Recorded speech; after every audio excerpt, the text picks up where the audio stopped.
I've spent my whole life as a professional musician, touring around the world, recording albums, fans. We've done everything.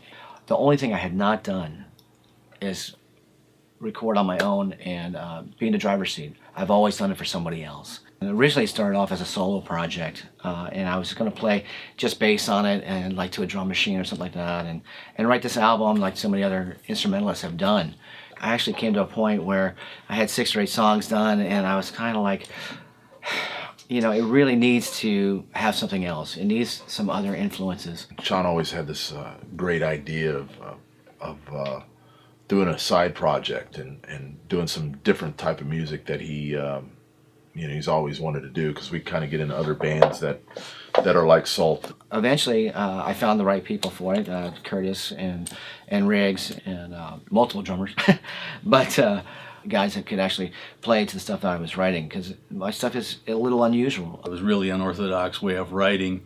Basically what I was doing is listening to the bass tracks and kind of writing down what he was playing, and then I'm listening to it and thinking in scales and how to come up with progressions to this, because I've never written music kind of backwards like that. Most music is written in the other direction. It's written from guitar, and then the bass player plays a melody with it, and you know, or keyboards, or even lyrically, it's almost never written from the bass up. I wanted this to really be a piece of me and show that, hey, I could write. Basically, I took this seed, which is the whole root of the album, called Seeds of Power. We took this seed, and I handed it to the next guy, and it grew a little bit. And he hands it back to me, and I said, wow, man, this came out completely different from what I thought it was going to sound like. I had it in my head that it was going to sound this way, and I was like so sure it was going to come back like this, and it would come back completely different. So it was a lot of fun. So then I'd hand it off to the singer, and he would hand it back to me, and he would have completely different melodies than I thought it was going to be. And so that was great. So the flower grew a little bit more. And then, you know, obviously it would go off to the drummer, and then it would come back a completely different song than what I started with, which I thought was amazing. Yeah, it took a long time to get this project down because of him touring and Riggs touring, and we were all working in between our schedules trying to get stuff done. So it was like one song every, you know, couple months. The amount of time that it took to do it is another reason that every song sounds so much different. There's like no 2 songs on this album sound alike. Everything was different because it was stretched out for so long.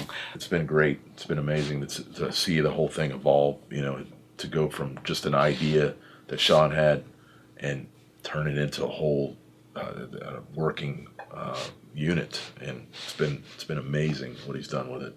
I'm really excited to bring this album out. We've got some great players on the album. We have Kimberly Friedman did some background vocals for us. We've got Matt Thompson from King Diamond playing drums on a few of the songs. We have Casey Grillo. He's also from Camelot. He's playing drums on a few of the songs. I had Oliver Palatai is the producer of the album. Jason Sewell from One Eyed Doll. He's the drummer from One Eyed Doll.